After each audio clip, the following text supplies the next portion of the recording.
전도서 5장 10절에서 20절 말씀 가지고 함께 나누고 있습니다. 지난주 말씀에서는 사람들이 성공하고 나이를 먹으면 고집불통이 된다고 했습니다. 맞죠? 그렇게 성공하려고 애를 쓰는 이유가 하나님의 눈과 귀보다는 사람들의 눈과 귀를 더 의식하기 때문입니다. 세상에서 성공한 힘 있는 자들을 두려워하지 말고 오직 마음속의 생각까지도 다 아시는 하나님을 두려워하면서 살아야 된다는 것이 지난주 말씀이었습니다. 이제 오늘 말씀은 어떻게 하는 것이 세상에 힘 있는 자들을 두려워하지 않고 하나님을 두려워하며 살 수 있는가 하는 것에 대한 것입니다. 오늘 말씀 통해서 우리가 세상의 노예가 되지 않고 하나님의 종이 되어 하나님을 어떻게 두려워하면서 살지 생각해보는 시간을 갖도록 하겠습니다. 첫 번째로 10절에서 12절은 돈 욕심을 버리라는 내용이 나옵니다. 세상은 옛날이나 오늘날이나 권력을 가진 사람들이 아랫사람에게서 이익을 얻는 구조입니다. 그렇죠? 윗사람이 일하는 게 아니고 아랫사람이 일하면 윗사람이 차례대로 그걸 가져가는 구조입니다. 그래서 더 큰 권력을 가진 사람일수록 아랫사람에게서 받는 이익이 점점 더 커지도록 되어 있습니다. 물론 오늘날은 그것을 막기 위해서 세금을 많이 걷어서 나눠주기도 하지만 그렇다고 해도 완벽하게 그러한 모습이 나가실 수는 없습니다. 권력을 두려워하고 권력을 부러워하고 권력을 두려워하는 이유는 딱 한 가지입니다. 돈입니다. 돈이 아무 상관이 없다면 그 권력을 두려워하지도 않고 부러워하지도 않습니다. 모두가 돈을 좋아하기 때문입니다. 돈이 우상이 된 오늘날 돈을 가진 사람이 곧 권력입니다. 그렇기 때문에 모두가 그렇게 돈을 가진 사람을 부러워하고 두려워하는 것입니다. 만약 권력을 가지면 더 가난해지고 섬기기만 해야 된다면 그런 거 부러워할 사람 아마 거의 없을 겁니다. 그래서 10절은 돈을 좋아하는 사람으로 이어집니다. 10절의 돈이란 원어에서는 은이라는 뜻입니다. 고대에서는 돈보다는 은을 가지고 물건을 사고 팔았습니다. 비싼 것은 금으로 교환했지만 보통 일상용품들은 은을 가지고 교환을 했습니다. 그래서 이러한 은을 음식 먹는 사람의 그림으로 나타내고 있습니다. 은을 좋아하는 사람은 은으로 배부르지 못한다는 겁니다. 모든 음식을 많이 먹으면 이만하면 되었다라고 하죠. 더 못 먹죠? 더 먹고 싶으면 어떻게 해요? 토하고 또 먹어야 돼요. 아니면 먹을 방법이 없어요. 그런데 돈은 아무리 많이 먹어도 이만하면 됐다라고 배부르다고 하지 않는다. 이미 너무 많아서 체할 만큼, 토할 만큼 되었는데도 토해내지는 않고 계속 먹는다는 뜻입니다. 그 다음에는 부를 좋아하는 사람이라는 말에서 부라는 말은 이게 엄청나게 많은 사람이 모여서 웅성거리면서 떠드는 것입니다. 뭐가 그렇게 많이 모여 있습니까? 은덩어리들이 사람으로 비유하고요. 은들이 막 가득 모여들어가지고 웅성웅성 떠들고 있다고요. 아니면 은이 마치 들판을 뒤덮은 수억 마리의 메뚜기 떼처럼 웅성거리고 있는 모습입니다. 이 부라는 말은 많이 모여서 막 시끄럽게 떠들고 있는 모습이에요. 그래서 개역개정에서는 풍요라고 번역했습니다. 근데 그렇게 되면 뭐가 사라지냐면요, 원어에서 그림 그리고 있는 것이 사라져요. 많이 모여가지고 메뚜기 떼들이 막 온들판을 뒤덮으면서 바글바글 끓는 것처럼 은이 그렇게 많다고요. 그런데도 배가 고프다라고 말을 한다는 것입니다. 돈에 대한 욕심이 그렇다는 것입니다. 실제로 안 그렇습니까? 카지노 사장들이건 미국의 큰 회사 사장들이건 할 것 없이 돈 부족하다고 남는다고 안 해요. 더 가지려고 하죠. 그런데 왜 이렇게 많은 돈이 사실은 은이 아니라 곡식입니다. 세번역 성경에는 번역되지 않았지만 개역에는 풍요를 사랑하는 자는 소득으로 만족하지 않는다고 했는데 엄청나게 많은 곡식이 쌓여있는 그림을 그리고 있습니다. 소득이라는 말이 들판의 메뚜기 떼처럼 많은 곡식들이 당장 먹을 것이 아닙니다. 내년 봄에 뿌릴 씨앗이라는 뜻입니다. 돈이 너무 많아도 소득 대부분을 갖다가 다시 재투자해서 더 많은 것을 걷고 싶어서 그것을 먹지 않고 도로 다 심는다는 겁니다. 실제로 그렇죠. 부자들이 훨씬 지독해요. 우리 성도님들도 그럴지도 몰라요. 보통 가난한 사람들은 투자할 게 없어요. 씨앗까지도 다 먹어버리죠. 근데 이 부자들은 불쌍하게도 먹지도 않고 다 씨앗을 심어서 내년에 더 많이 거둬야지. 더 많이 거두면 그 다음에 쫄쫄 굴러가면서 채소 한번 먹고 또 심는 거예요.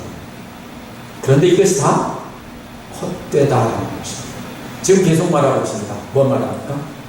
돈을 가진 사람은 더 많이 가지려고 많이 가졌는데도 들판에 메뚜기 떼처럼 많은데도 그거를 또 다시 먹지도 않고 다 도로 심어가지고선 거두어드리려고 한다는 것입니다. 근데 다 헛짓하고 있다라는 것입니다. 왜 헛됩니까? 11절에 보면 재산이 많아지면 돈 쓰는 사람도 많아진다고 했습니다. 원어는 곡식들이 이렇게 많아지면 먹는 사람도 많아진다는 것입니다. 그렇게 많은 재산을 소유한 사람에게 이익이 무엇입니까? 딱 하나 있습니다. 눈요기 이겁니다. 아, 내가 돈 많다. 내 영혼아 이렇게 많으니까 먹고 쉬자. 이것뿐이라는 것입니다. 사람들은 돈을 많이 모으고 성공하면 더 많이 모으려고 계속 애를 씁니다. 돈이 많으면 안전하다고 생각하기 때문에. 실제로 큰 부자들 보면 참 검소합니다. 검소해서 그걸 가지고 좋은 일에 쓰는 사람도 있지만 그렇지 못하고 돈만 죽도록 모으고 자기는 검소하게 살다가 그냥 죽는 사람들도 상당수가 있습니다. 누가복음 12장 31절에서 13절에서 31절에 보면 어리석은 부자의 비유가 나옵니다. 오늘 말씀과 똑같습니다. 다만 눈으로 보고 기뻐하지만 오늘 밤 내 영혼을 취한다면 그것이 누구 것이 되겠느냐? 예수님이 말씀하십니다. 아무 쓸데없다라는 겁니다. 왜 쓸데없는지 12절에 나옵니다. 망이라는 사람은 잠을 달게 잔다는 것입니다. 원어는 노동자의 잠은 달콤한 꿀잠이다라는 뜻입니다. 왜 그렇습니까? 노동자는 거친 음식을 먹지만 먹고 힘들게 일하다 보니까 몸이 피곤하니까 아주 행복한 꿀잠을 잔다라는 것입니다. 그리고 아침에 일어나면 상쾌한 몸으로 또 일어나서 일하러 간다는 것입니다. 근데 배부른 부자는 뭡니까? 잠을 편히 못 잡니다. 배부른 부자는 위가 꽉 찬 부자입니다. 많이 먹어서 불편한 겁니다. 그런데 가난한 사람들은 많이 먹든 적게 먹든 일을 많이 하니까 다 소화시키는데 부자는 배가 꽉 찼는데 일을 안 하니까 소화가 안 됩니다. 그래서 거북한 배를 끌어안고 끙끙거리면서 잠을 못 잡니다. 왜? 걱정 때문입니다. 내 돈을 누가 훔쳐가진 않을까? 누가 자기 곡식을 다 먹어치우진 않나? 이것을 걱정하면서 근심하면서 염려하기 때문에 소화가 안 됩니다.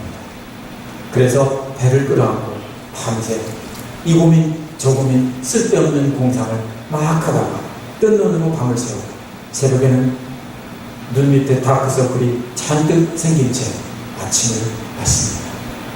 실제로 부자들이 그렇습니다. 많은 부자들.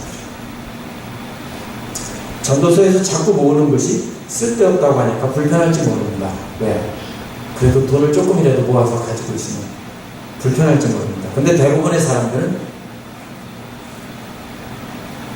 뭐라고 합니까? 인생을 다 살고 나서 마지막 순간에 침대에 누워서 유언할 때야 전도서 기록자의 말이 맞다라고 말을 합니다.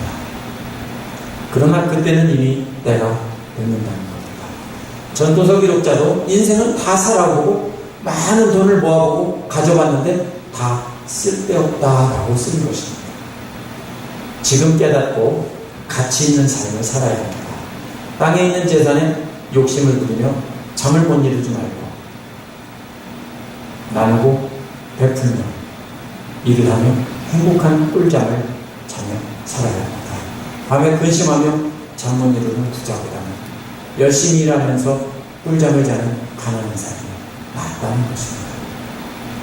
두 번째로 13절에서 17절은 모은 돈은 고통 가운데 죽게 한다는 것입니다.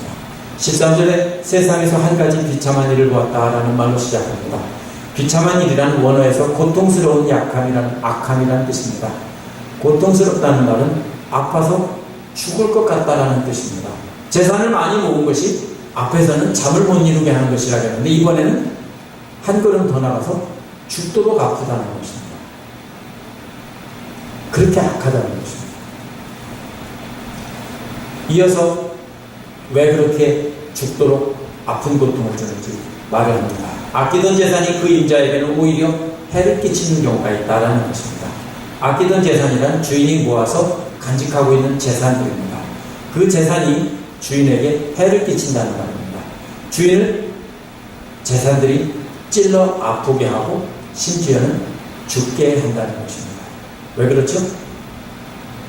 돈 없는 사람 찔러 죽이는 경우는 별로 없죠. 그렇죠? 돈이 많은 사람이 돈을 뺏기 위해서 찔러 죽이는 경우가 많죠.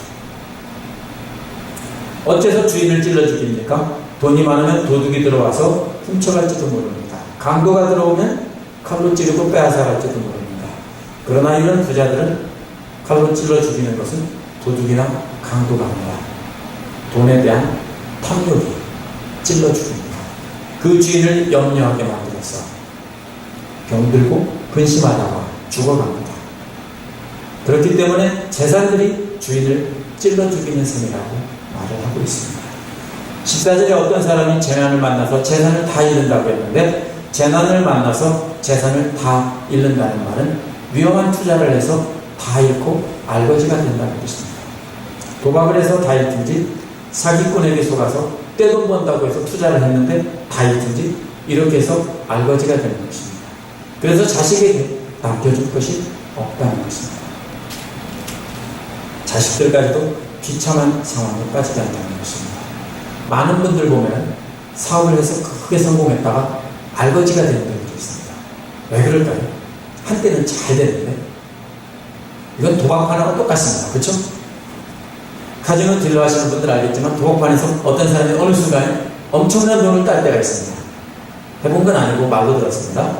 엄청난 돈을 따는데 그만두면 됩니다. 그죠? 해도 그 다음부터는 조금씩만 하면 돼요. 그죠? 그러면은 아무도 이기지 못해요. 맞죠?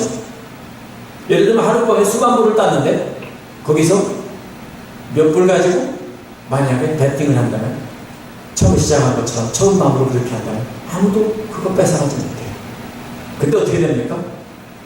더 많이 하다 보니까 가진 돈 어떻게 합니까?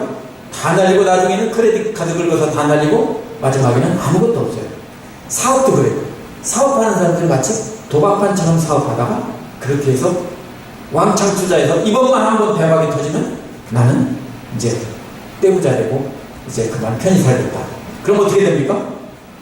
성공하면 그만둡니까? 성공하면 그만두지 않습니다.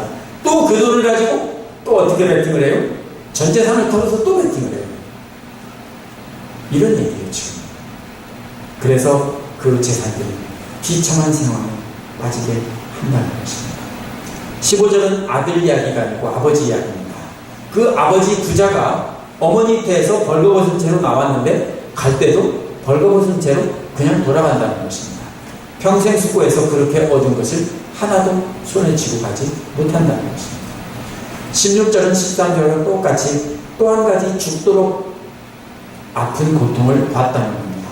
앞에서는 재산이 그 주인을 찔러 고통 가운데 죽게 한다고 했는데 이번에는 사람이 온대로 그대로 가는 것이 죽도록 아픈 고통입니다. 평생 바람잡는 수고해서 얻는 것이 뭐냐는 거예요. 이번에는 재산이 죽도록 일만 시키다가 고생만 시키고 근심하고 걱정하게 하다가 마지막에는 다 놓고 가라고 한다는 것입니다. 그게 죽도록 아픈 고생이라는 겁니다. 재산이 주인을 찌르지는 않지만 이번에는 죽도록 강제 노동을 시키고 결국 떠날 때는 아무것도 없이 간다는 것입니다. 세상살이가 다 그렇습니다. 어떻게 보면 부자가 돼서 잘 먹고 잘 사는 것 같은데 돈의 노예가 돼서 돈이 시키는 대로 강제 노동을 하며 돈을 많이 모으다가 결국은 다 먹고 갑니다. 쓰는 사람은 따로 있습니다.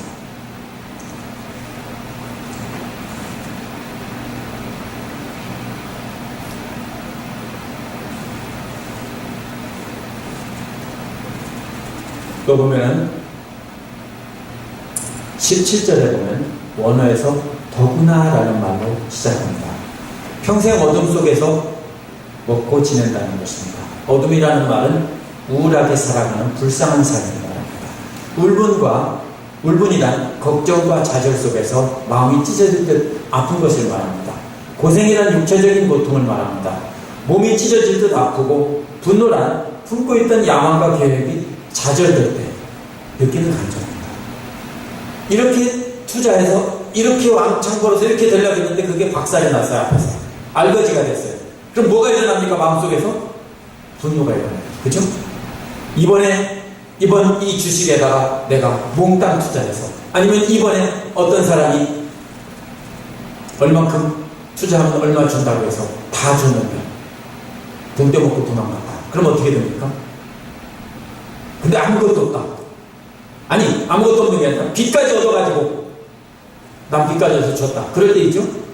근데 가지고 다 도망가서 아무것도 없다. 그럼 어떻게 됩니까? 분노가 일어나죠. 그래서 이 분노가 일어나가지고 찢어질 듯 아프면서 그렇게 산다는 것입니다. 결국 돈이란, 탐욕이란 결국 그렇게 살다가 이렇게 죽도록 고생시키만 하다가 죽게 한다는 것입니다. 세 번째로 18절에 20절에서 그럼 뭐가 행복이냐? 먹고 마시며 행복하게 사는 겁니다. 재산을 많이 모은 것이 근심거리고 그렇게 고통스러운 것이라고 말하는데, 이제 축복이 뭐냐? 그러면 돈에 대한 탐욕이 사로잡혀서 고통스러운 삶을 사는 사람과 하나님이 축복해 주시는 사람이 이제 대조가 됩니다. 18절에서 헛되고 헛된 일의 반대말은 마땅한 일이고 좋은 일이다, 이 말입니다.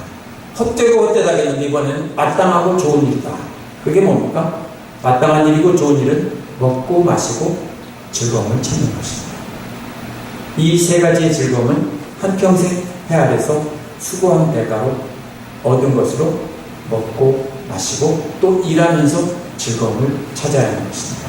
그것은 또 하나님께서 각자에게 수고한 대가로 그렇게 축복해 주신 것이다. 그래서 하나님 없는 자들이 탐욕스럽게 모으고 사는 것이 헛되고 악한 것이지만, 하나님 믿는 자들은 하나님께서 주신 것을 가지고 행복하게 사는 것이 마땅한 일이고 좋은 일이라는 것입니다. 19절에서 하나님이 사람에게 부와 재산을 주셨다고 했는데, 원어는 하나님께서 모든 사람에게 부와 재산을 주셨다는 겁니다. 그런데 그것을 누리지 못하고 계속 쌓아두는 사람은 하나님을 모르는 사람, 악한 사람입니다. 누리게 하시며라는 말은 원어에서 그것을 먹을 권한을 주셨다고 합니다. 따라서 우리에게 부와 재산을 주신 것은 먹고 마시고 누리게 하려는 것입니다. 그런데 돈이 많으면 다 먹고 마실 수 없어요. 앞에서 돈을 쌓아놓는 사람은 아무리 먹어도 배가 부르지 않다라고 했죠. 먹지 않고 쌓아두니까 그래요. 근데 이번에는 뭐라고 합니까? 그 돈으로 음식으로 바꿔서 먹으라는 거예요. 그리고 마시고 누리라는 거예요. 그럼 남는 게 있잖아요. 어떻게 다 먹어요? 그러면 그것을 가지고 나누는 거예요. 또 정해진 몫을 받게 하시며 수고함으로 즐거워하게 하신 것이라고 했습니다. 원어는 그 노동을 하는 것은 그에 대한 보상과 기쁨을 주셨다는 겁니다. 우리가 노동을 해서 얻은 것으로 즐거워하는 것이 하나님의 선물입니다. 무슨 말이냐면 대부분 사람들이 일하면서 고통스럽다고 해요. 그러면서 일 끝나고 노는 것만 재밌다고 해요. 그러면 직업 잘못해요. 맞죠? 왜 그래요? 자기 적성하고 상관없이 공부 잘하면 무조건 부모들이 다 어디로 가라고 그래요? 다 의대 가라고 하죠? 그러면 의사가 돼서 돈은 많이 버는데 문제가 뭐예요? 일할 때는 전혀 행복하지 않아요. 그런 사람도 있어요. 전혀 행복하지 않아요. 그러면 불행한 거예요. 내가 일하면서 즐겁고 행복해야 돼요. 좋은 것을 해야 돼요. 자기가 잘하는 거, 좋아하는 거, 행복한 거. 그럼 지금 내가 맡은 일 재미없어요. 이거 빨리 때려치고 나 그만두고 편히 살고 싶다. 이거만 계획하시는 분들은 불행한 겁니다. 어떤 일이든지 마음먹겠다. 즐겁고 행복할 수 있어요. 아니에요? 만약에 일이 없다고 생각해 보세요. 집에서 1년만 놀아보세요. 다시 일하고 싶다고 하지 않겠습니까? 일하는 것 자체가 축복이에요. 즐거움. 그래서 바로 하나님께서 주신 또 하나의 축복. 일하면서 보람을 느끼고 즐거움을 느끼는 겁니다. 그래서 시편 128편 2절에서는 내가 내 손이 수고한 것으로 먹는 것이 복이라고 했습니다. 그래서 먹고 마시는 즐거움 이외에도 일하면서 보람을 느끼는 즐거움을 주셨다는 것입니다. 이것이 복입니다. 이것이 하나님께서 우리에게 주신 축복입니다. 20절은 원어에서 두 개의 왜냐하면이라는 말을 시작하는데 첫 번째 왜냐하면 이처럼 수고한 대로 먹고 마시고 즐거워하는 것이 왜 하나님의 선물인가 하면 이런 뜻이에요. 이어서 덧없는 인생살이에 크게 마음 쓸 일이 없다라고 했습니다. 또 세번역에서는 그 순서가 바뀌어 있는데요. 원어는 그 인생의 날들을 기억할 때가 많지 않기 때문이다 이렇게 되어 있는데 하나님께서 주신 선물을 감사하며 기쁘게 살다 보면 짧은 인생들을 기억할 날이 많지 않다는 겁니다. 이게 이런 말입니다. 정말로 하나님께서 주신 일을 즐겁고 기쁘고 행복하게 살아요. 그러면 인생이 짧다는 것을 생각하지도 못하고 날마다 기쁘고 즐겁게 열심히 산다고요. 아, 이제 늙어서 그 아까운 시간 다 갔어 할 시간조차 날아간 거예요. 왜? 지금 이 순간이 기쁘고 참 행복하고 감사해요. 두 번째 왜냐하면 짧은 인생들을 사는 날들을 왜 기억할 때가 많지 않은가 하면 이런 뜻입니다. 그것은 하나님이 이처럼 사람이 행복하기를 바라신다는 것인데 이것을 의역한 것입니다. 그 마음에는 기쁨이 가득 차도록 주시기 때문이다 라는 뜻입니다. 원어는요. 그 마음에 기쁨이 가득 차도록 계속 지켜주신다는 겁니다. 짧은 인생을 살면서 그것을 기억하지 않고 사는 것은 하나님께서 기쁨을 가득 채워주시기 때문에 그렇습니다. 그렇게 기쁨이 넘치는 삶을 살다 보면 죽음에 대한 염려와 근심하지 않는다는 것입니다. 지금 전도서 기록자는 뭘 말하는 거예요? 돈 쌓아놓지 마라. 돈이 왜 있는데? 그걸 먹고 마시고 즐기면서 일하는 보람을 느끼면서 이렇게 땀 흘려 일하면 기분 좋잖아요. 열심히 일하고 돈을 받으면 좋잖아요. 그걸 가지고 먹고 또 나누고 이렇게 행복한 삶을 즐기며 살라는 거예요. 그거 많이 쌓아뒀다고 누가 잘했다고 안 하고 그거 많이 쌓아놓고 그냥 어느 날 갑자기 죽으면 누가 잘했다고 안 해요. 바보 그러죠. 그렇죠? 어떤 분이 그랬어요. 친구들이 우리 은퇴하고 해외여행 다니고 놀러 다니자. 그런데 60도 안 돼서 심장에 문제가 생겨서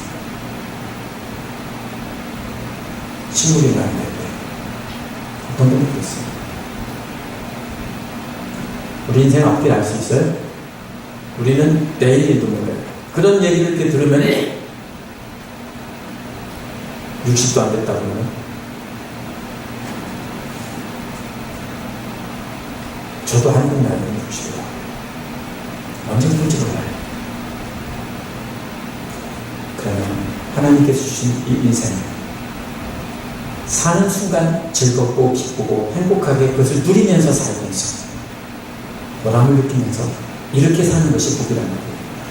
어떻게 세상을 두려워하지 않고 하나님만 두려워하면서 하나님 뜻대로 살 수 있습니까? 오늘 말씀은 돈에 대한 탐욕을 버리라는 거예요. 많은 사람들이 돈이 많았으면 좋겠다라고 생각해요. 자신들을 위해서 그러는 게 아니고 자식들 때문이라고 그래요. 그죠? 많이 모았다가 우리 자식들에게도 남겨줘서 우리 자식들은 우리처럼 고생하지 않고 살게 하고 싶다. 쓸데없는 소리예요. 진짜. 돈을 남겨주면 자식들이 풍요로운 삶을 살 수 있을 것 같지만 절대로 그렇게 되지 않습니다. 부모는 피땀 흘려서 밥도 안 먹고 남겨주면 자식들은 공돈이라고 생각하고 방탕하는 자가 돼서 낭비합니다. 다 잃고 나서 돈이 없으면 열심히 일하다가 내가 참 헛살았구나 그렇게 만듭니다. 아무것도 준비하지 않고 다 쓰라는 뜻이 아닙니다. 지금 쓸 것이 있으면 사회보장연금과 다른 보험이 있어서 노후에 쓸 것이 준비되어 있다면 더 이상 욕심부리지 말아야 하는 것입니다. 더 이상 욕심부리는 인생은 마지막 순간에 후회할 것이라는 것입니다. 영원한 나라 천국을 소망하며 이 땅에서 사랑하며 인내하며 베풀며 그렇게 기쁨으로 살라는 것입니다. 그러면 우리를 보고 자란 우리 자녀들은 우리를 보고 그 기쁨을 물려받을 것입니다. 인생을 살면서 기뻐하는 법을 배울 것입니다. 그래서 행복하게 살 수 있습니다. 그런 삶이 바로 세상에 힘 있는 자들을 두려워하지 않고 하나님을 두려워하는 것입니다. 우리가 만약에 제가 빌 게이츠한테 잘 보이면 빌 게이츠가 돈을 많이 줄지도 모른다고 생각하면 그 앞에서 굽신거리겠지만 아니면은 뭐 유명한 사람에게 사인 한 장 해달라고 할 수 있겠지만 저하고는 아무 상관없어요. 그렇죠? 아무리 힘 있는 사람이 와서 얘기해도 거기에 대한 돈에 대한 욕심이나 권력에 대한 욕심이 없으면은 I don't care. 맞죠? 근데 사람들이 왜 굽신거리고 왜 그럽니까? 왜 두려워하고 잘 보이려고 합니까? 뭔가를 가지려고 하거든요. 그렇게 사는 것이 바로 뭡니까? 바로 마귀가 좋아하는 삶입니다. 마귀는 인간들에게 탐욕을 줘서 미래에 대한 불안감을 심어줍니다. 그렇게 해서 평생 재물의 욕심을 가지고 살다가 고통스럽게 죽어가게 만듭니다. 나누지도 않고 혼자 지고 움켜쥐면서 막 쌓아놓다가 그냥 죽게 만듭니다. 탐욕은 마귀의 부하입니다. 탐욕이 사람들에게 평생도록 강제노동을 시키며 부려먹다가 마지막에는 아무것도 안 됩니다. 쉽게 말하면 이런 겁니다. 월급 나중에 줄게 하고 10년 동안 죽도록 노동을 시킨 다음에 돈 다 깨먹고 그냥 내쫓는 것과도 같습니다. 그게 마귀가 아닙니다. 늘 불안한 마음 때문에 마음이 찢어지고 몸까지 아프고 뜻하지 않게 재물까지 잃게 되는 일이 생깁니다. 그래서 좌절을 느끼며 분노하며 살아갑니다. 사람들은 그렇게 살아간다는 것입니다. 그게 바로 사람을 두려워하며 마귀의 욕심을 따라 사는 삶입니다. 재물을 자신과 자신의 자식들을 위해서 쌓아두는 사람은 반드시 그렇게 살다가 그렇게 죽는다는 것입니다. 그러나 전도서 기록자는 열심히 일해서 돈을 모으는 것이 나쁘다고 말하는 것이 아닙니다. 열심히 일해서 재물을 모으는 것은 자신만을 위해서, 자기 자신만을 위해서 쓰는 것, 그것이 악하다는 것입니다. 하나님께서 주신 재물을 가지고 먹고 마시고 즐거워하고 베풀고 나누면서 살다 보면 어떻습니까? 가지고 있는 것보다 훨씬 행복해요. 누가 멋진 사람입니까?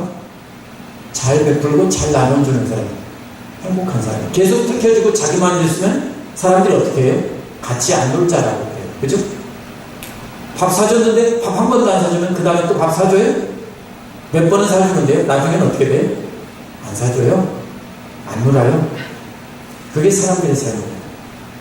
우리에게 짧은 인생을 허락하셨어요. 이 짧은 시간 동안 뭐 할 거예요? 재물을 잘 먹고 잘 살며 즐기며 우리 자신이 먼저 행복하게 살아야 돼요. 쥐어짜고 들켜져서 하나님 영광을 위해서 다 헌금하라고. 아니에요. 누가 그래요? 성경에서는 잘 먹고 즐기고 행복하게 잘 살라고 해요. 재물에 찔려 죽고 재물의 노예가 돼서 강제노동하다가 죽는 것은 하나님의 축복을 저주와 멸망으로 바꾸는 겁니다. 그러면 장차 하나님 앞에 섰을 때 너 돈 많이 모아서 많이 싸놓다 죽었으니까 잘했다. 천만의 만만입니다. 무서운 책망을 받고 영원한 형벌을 받게 될 것입니다. 우리가 그것을 안다면 재물을 우리가 우리 자신을 위해서도 쓰고 하나님 영광을 위해서 쓰고 잘 쓰면 행복한 삶을 살아야 됩니다. 마치 이런 것과 같습니다. 우리가 어릴 적에 소풍을 가서 갈 때 부모님께서 저에게 10원짜리 꼭 우리 어머니는 2장 줬어요. 우리 이모나 삼촌들이 오면 100원짜리 지폐를 줘요. 그러면 어머니가 뺏고 다 10원짜리 2장 줘요. 실수로 100원짜리 그냥 들고 가는 날, 그거를 들고 가서 먹고 싶은 것도 못 먹고 그냥 들켜지고 있다가 구경만 하다가 그 돈 다 털어서 아버지 어머니 선물 사가지고 100원어치 사가지고 돌아오면 잘했다, 우리 아들아 참 효자 났다 그러겠습니까? 빙신 들으면서 한때 지어박지 않겠습니까? 돈을 왜 줬어요? 너 맛있는 거 사 먹어. 그쵸? 가서 즐기고 놀아 하고서 20원을 받으면요, 20원 가지고 칠성사에다 하나밖에 없어요. 그런데 그걸 사먹지도 못하고 그냥 들고 온다. 칭찬할 사람 없어요. 그거는요, 먹고 마시고 즐기라. 그리고 남은 것으로 또 동생들 사탕이라도 하나 남겨다 주고, 엄마 아버지 사탕도 좀 남겨다 주고, 그러면 되는 거예요. 하나님은 우리가 감사하는 마음으로 하나님께 일부를 돌려드리고, 그 나머지로 우리가 행복한 삶을 사는 것을 바라세요. 우리가 남은 것으로 나누며 베풀며 함께 즐기기를 원하세요. 재밌어요. 실제로 어려운 사람도 돕고 함께 나눠주고 이렇게 베풀면서 함께 살아가면 즐겁고 재밌어요. 그래서 하나님은 우리에게 수고의 대가를 주신 겁니다. 감사와 찬양을 드리며 하나님 주신 선물로 기쁘고 행복한 삶을 사는 것이 하나님이 기뻐하시는 삶입니다. 그것이 바로 세상에서 힘 있는 자들을 두려워하지 않고 하나님을 두려워하는 삶입니다. 기도하겠습니다.